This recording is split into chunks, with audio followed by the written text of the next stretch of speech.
Spotify Premium lets you download songs, albums, and playlists for offline listening. This is great for travel, commutes, or saving data.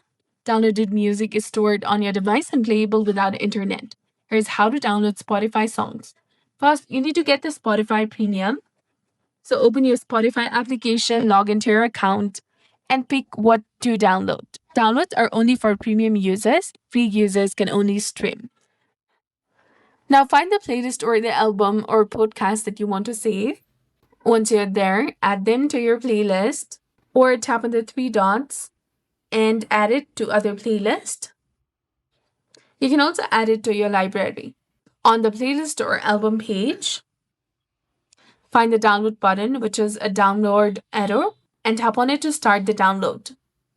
Wait for the download to finish, and a green arrow will show next to each downloaded song. You can also use offline mode, that is optional, and go to settings and playback and turn on offline mode to only play downloaded music. This is useful on flights or with no signal. So that's it for this video. I hope you found this helpful. If you did, please like, share, and subscribe. Thanks for watching.